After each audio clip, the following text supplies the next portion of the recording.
gentlemen. Coach Ian, third straight win for Rain or Shine. What do you think has been working well para sa team?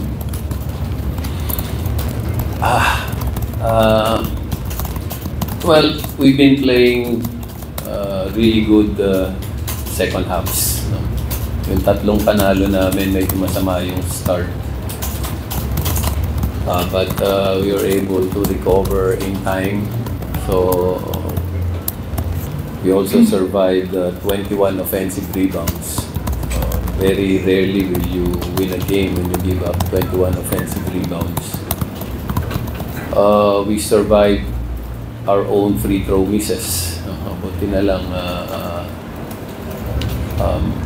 we had some big plays, crucial plays. Isa yung sa under the goal ni Santi na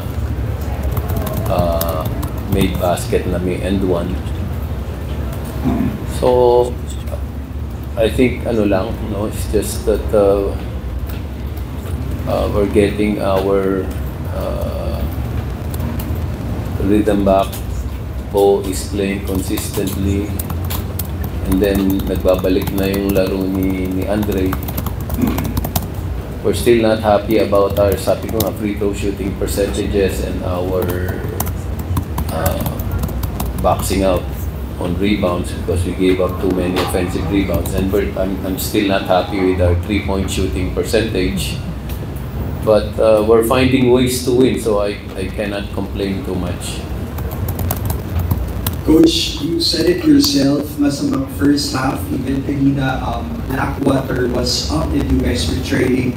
But we just want to know, how were you guys able to pick up the pressure and hold on to Blackwater and then turn things around, lalo na sa latter part na laro?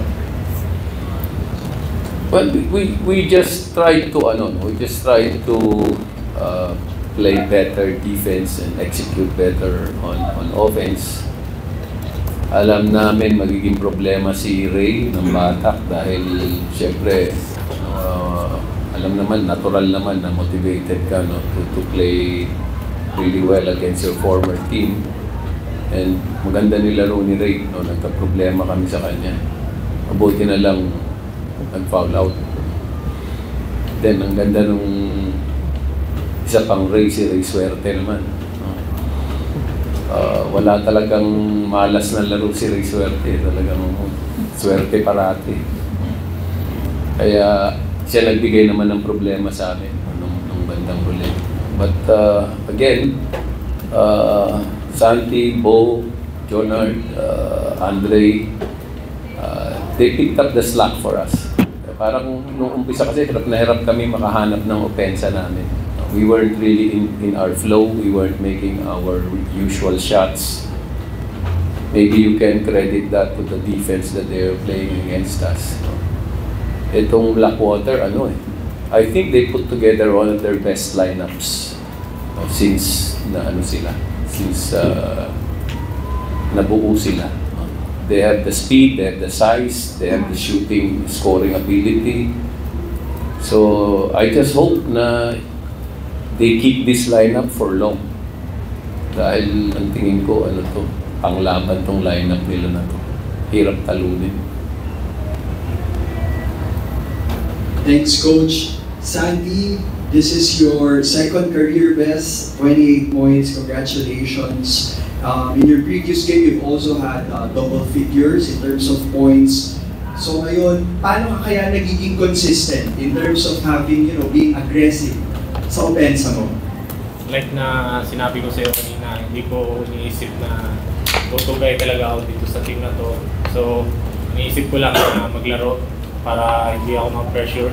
So, kung may opportunity na ako papasok ng coach, hindi ko sasayangin yung tiwala niya na makapasok sa dito.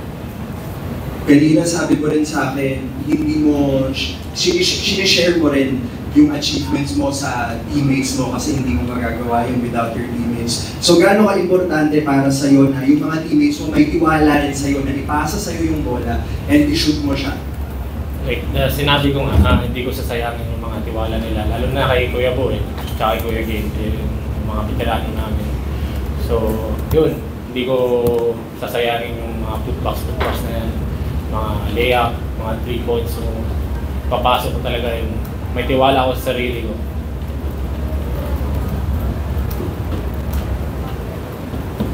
Now we open the floor to our friends from the press. Sir.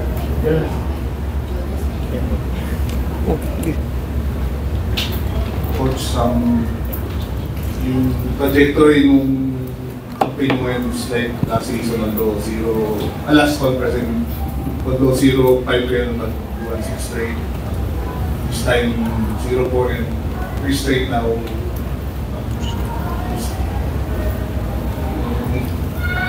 You think parang ganun ulit yung ganun it again na... Oh, pero yeah, of course mas slightly mas malalim yung hukay na napasok namin nung last conference na 0-5 yun. Tapos alam mo naman, pag naghahanap ka ng import, di mo alam kung anong klaseng import yung darating sa'yo. So parang mas delikado kami nung nakaraan.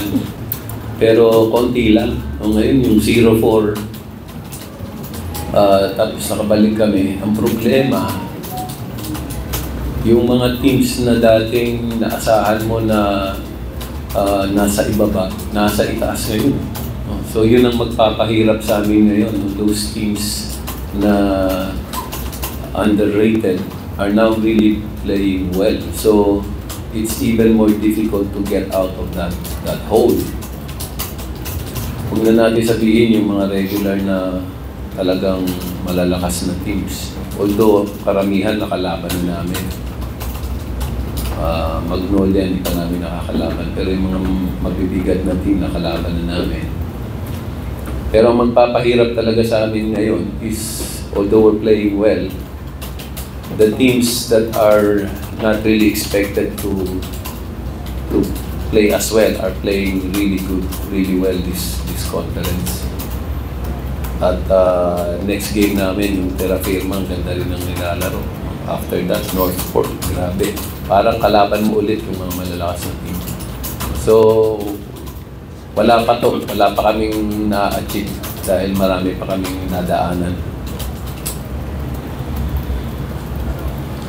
Siguro kami mga Peter Condobol. Tonight, this afternoon, 21 points. Scoring niya this last 2 games. Obligado si Bo kasi nga nawala si Keith. So yung karelyebo niya,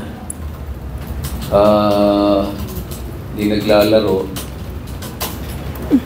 Kung hindi siya mag-i-step up, kakapusin talaga kami sa bigs, sa performance ng bigs. Walang masyadong makakapag-contribute. Kaya leadership din niya, yung alam niya yung responsibilidad niya, kaya siguro nagdo-double time siya. We're hoping maihabol namin si Keith, pero one reason din kinuha namin si Papot is kung mga 4 to 5 minutes nga, maipahinga siya. Si Santi, dati namin nilalaro na wing, pero ngayon napipilitan kami laruin din siya as a big man, as a 4. Well, yun, kasama na sa mga adjustments na ginagawa namin dahil kulang talaga kami sa mga malalaki. Siguro isang reason din yung kung bakit 21 yung offensive rebound na inibab namin. Coach, naglaro na si Adrian Noco, mag-struggle pa, 0-4-8 ata siya. Yeah. Kumusta siya? In a way ba, are you meron kang sense of satisfaction na even though you're one of your top guards, struggled and easier to pursue? Yes. No? Alam naman namin na hindi yun ang regular game niya. Pero kanina kasi masasagad talaga yung mga gwardiya namin kung hindi siya gagamitin. Maganda siyang pang-depensa eh. Kahit hindi siya misto, maganda siyang pang-depensa kay Ray ng Batak tsaka kay Ray Suerte. So, dun man lang mag-contribute siya, masaya na kami. Makukuha rin niya yung opensa niya ulit. Pero okay na siya. Okay na siya, nahawaan nga siya ng gout ni ano. Sino ba? Ni Dato, ni Kit. Nakakahawa pala yung ano, yung gout na yun. Santi, na-mention nga ni Coach na nagka-problema kayo sa dalawang Ray, and of course, yung isang Ray, former teammate mo na si Ray Namata. How was it like going up against him and seeing him on the other side compared to him on the last conferences na magkakapit. Oo nga, yung dalawang Ray na yun na matagal ko na rin nakilala. So, alam kong sa sarili na gusto rin na manalo, parang higit din sila manalo para sa amin. So, hindi namin papayagan na ganun mangyari. Na ginagawa rin namin lahat para makuha itong panalo na to. Question for both Coach and Santi. Nakausap niyo po ba si Ray prior to the game kung nagkamustahan mo ngayon before? Lumapit siya sa amin, kinamusta lang kami. Sabi ko, bad luck sa'yo. Wala namang nagbago doon sa turingan namin ni Ray on the personal side. No? Kaya lang, professional naman kami pareho.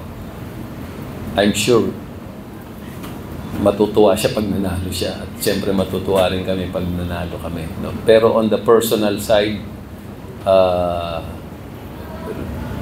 turing pa rin namin, pamilya namin si Ray. Yun nga, si Ray, kumpare ko yan. So, kahit saan kami pumunta, pansinan talaga kami. So, talaga, sabi nga ni Coach Professional, pagdating sa laro, walang pansinan. Ganun lang.